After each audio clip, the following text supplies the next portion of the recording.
Welcome, everyone. Perfect timing. Yeah.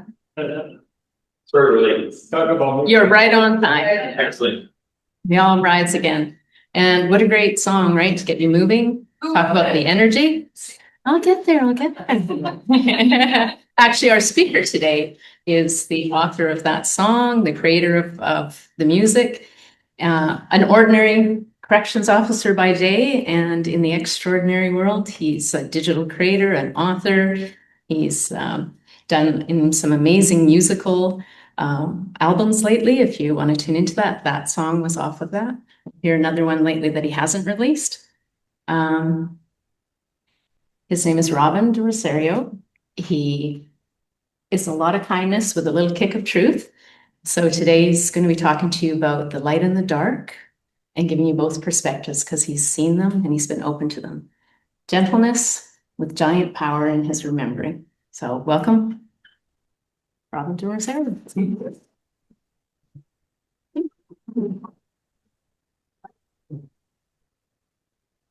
I know her, so. Hi, everyone. Good to see you. So I'm going to be talking a little today, and I'm probably not going to speak to you. I'm going to speak to your angels that are around you, because they're all waiting with their notepads. They got their notes. Like Bucky's got cozy. He's talking about it. I do have a.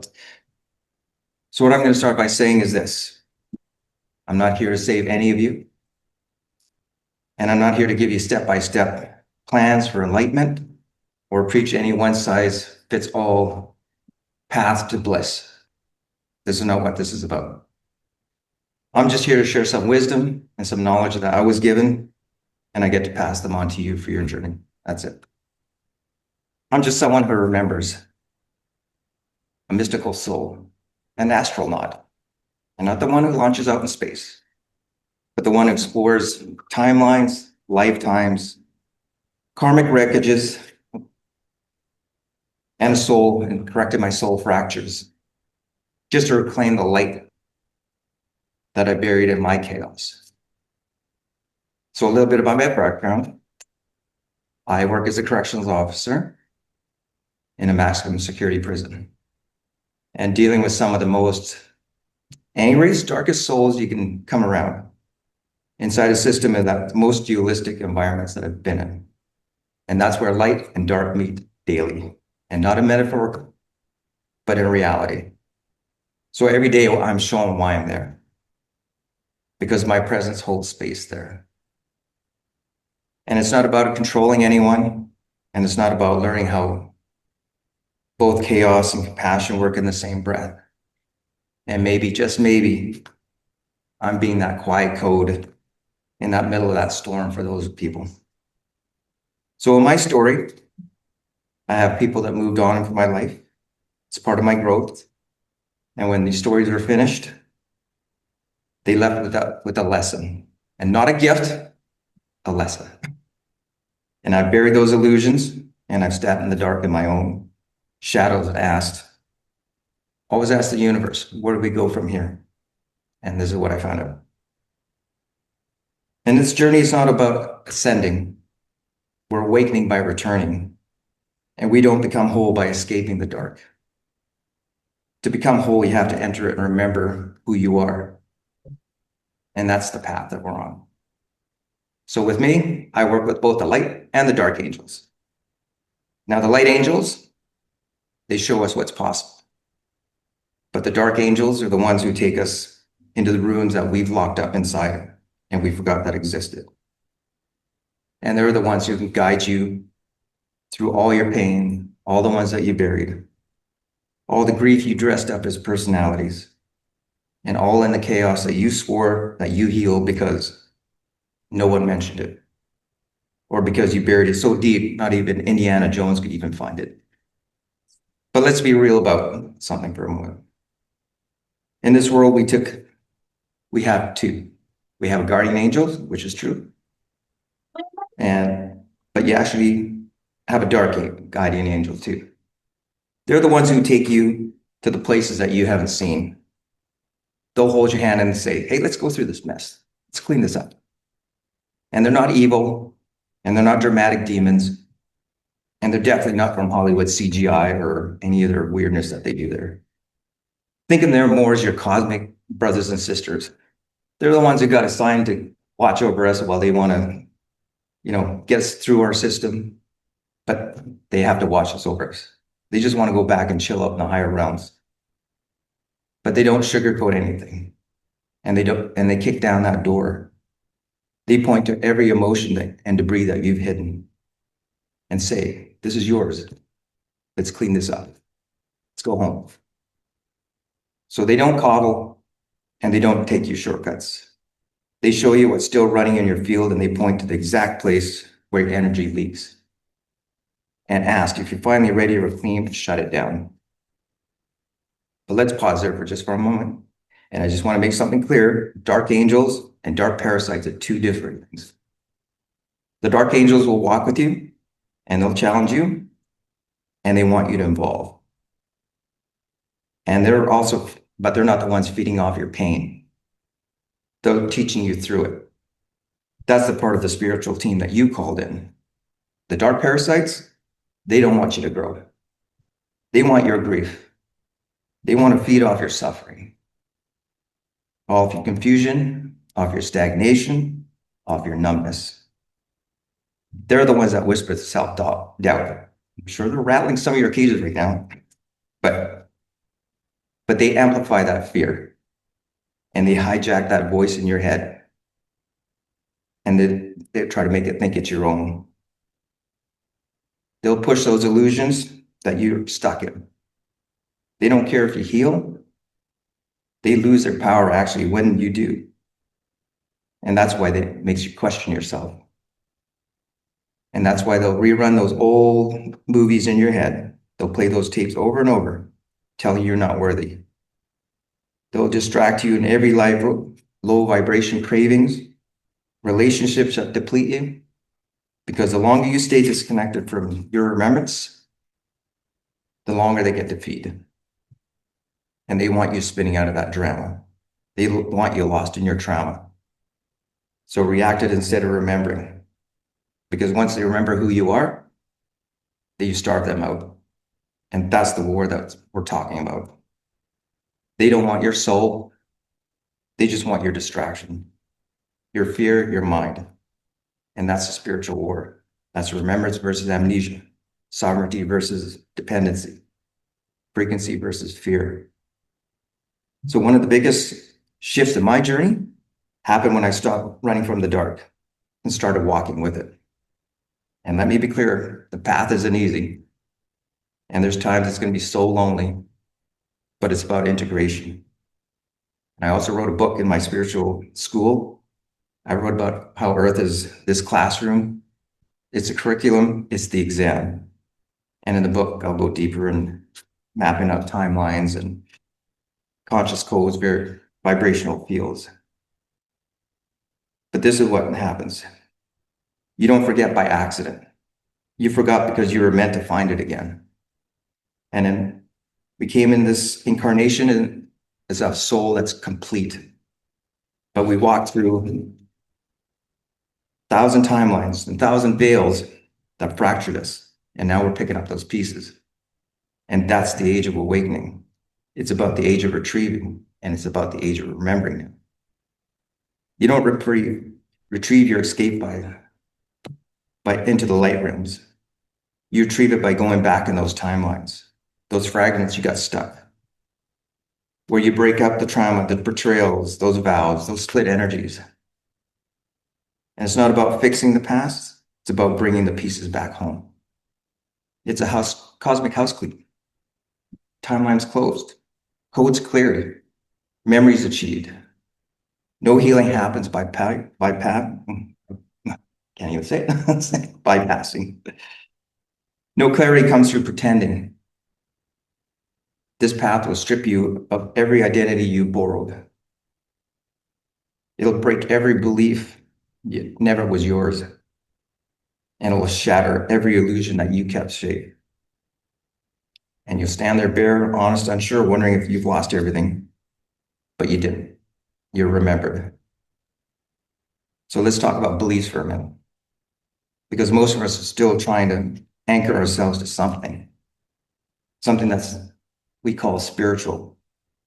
But belief is just another anchor. It keeps you fixed into an old truth. It feels stable. It doesn't move. And that's the problem. Because the soul moves, the universe moves, resonance moves.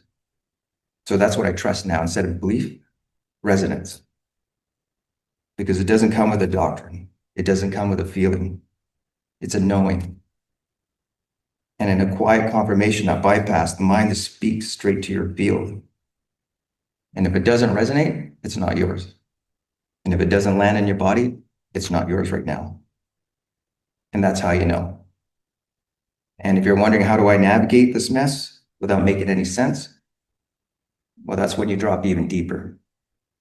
Not into somebody else's path, not into another YouTube activation, not into some spiritual cosmic play, but it's in your own remembrance.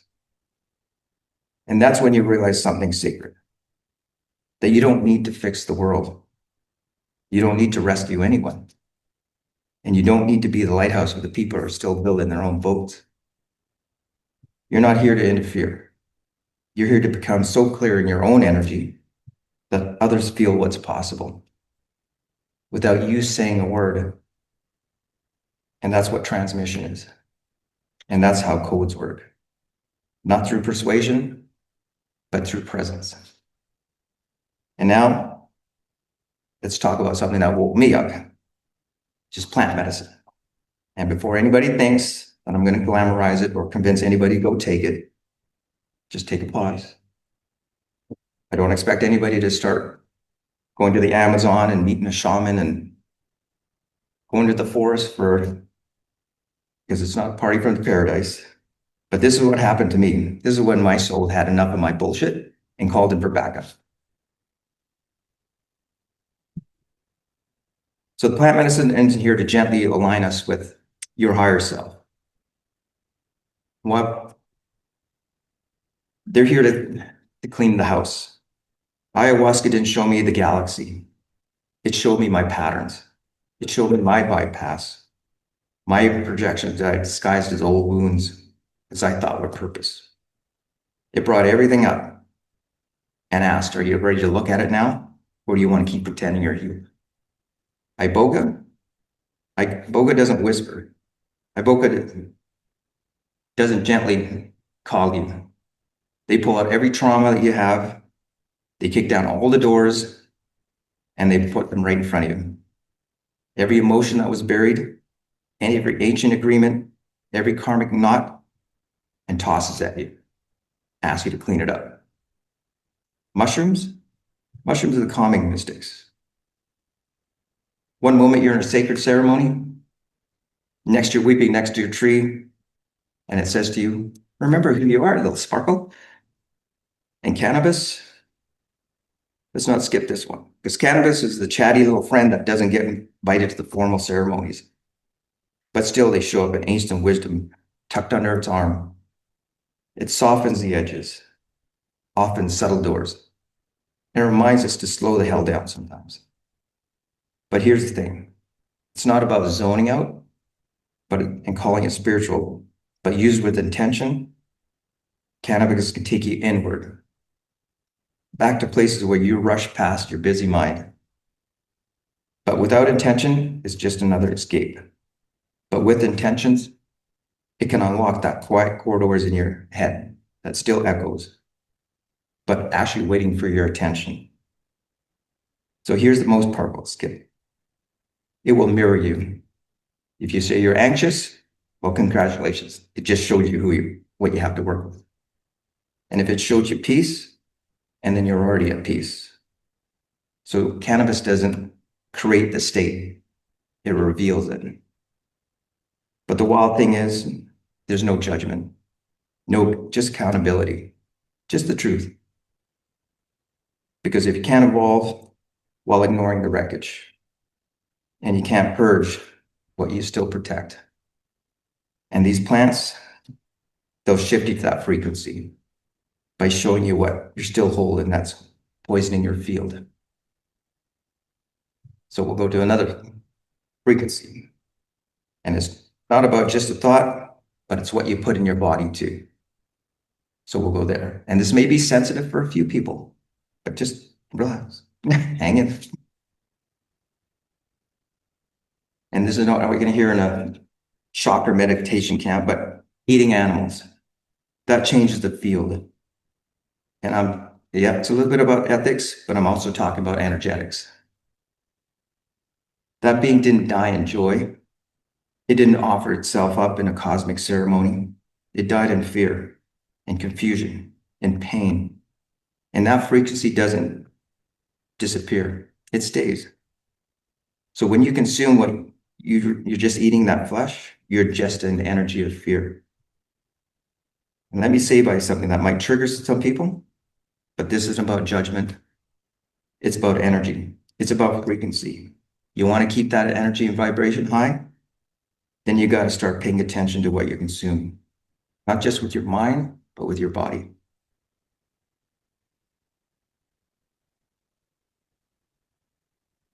Oops.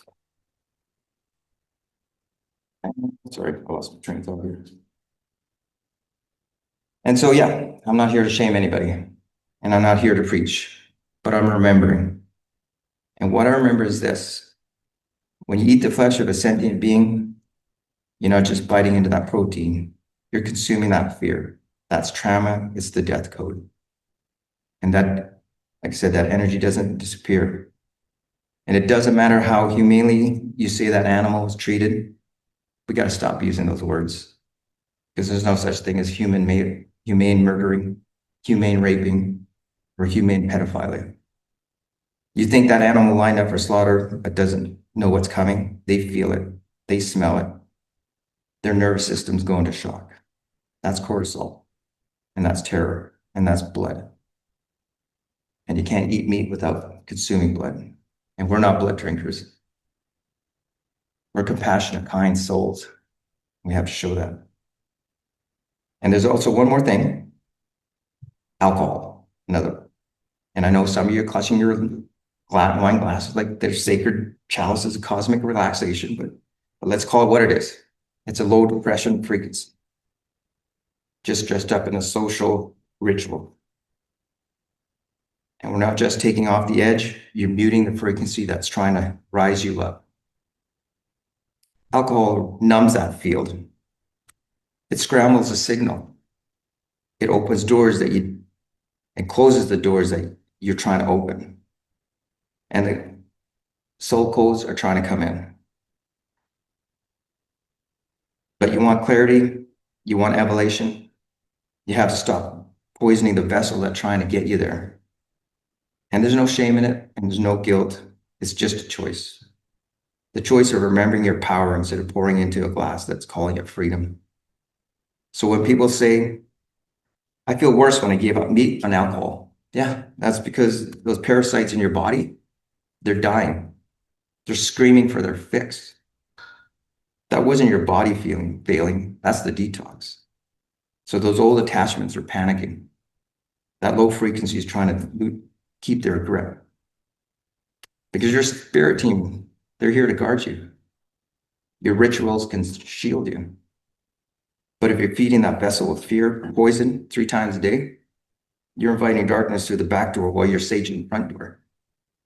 This is your temple. You consume what's in your frequency. And if you want the flame, don't feed the fire confusion. Because you're made of codes. Every cell, every thought, every bite. Choose the intention. Not because you're trying to be pure, because you're really trying to be clear. So what's my message? Just stop performing the character that isn't you. Stop over-explaining growth. Stop trying to justify to your friends, family, or whoever why you're no longer the version of they liked. And you don't owe it to your old future self. This isn't about being seen. It's about seeing yourself fully. You're beautiful. You're fierce. And when the storm comes, which it will, just remember this: you don't need to run. You don't need to shrink. And you don't need to beg for peace, because you are peace. You're the code. You're the flame. And don't forget, and if you come back to this, always say to yourself, I am power. I'm strength. I'm the divine light. And say it until your bones remember. Say it in the mirror. Say it in the dark. Say it when your mind doubts and your heart aches. Because you were never lost. You were just layered. And now you burn as a flame. So I thought we'd take a few moments. We'll say a little command, take a little breath, and then we'll just go through an ending and then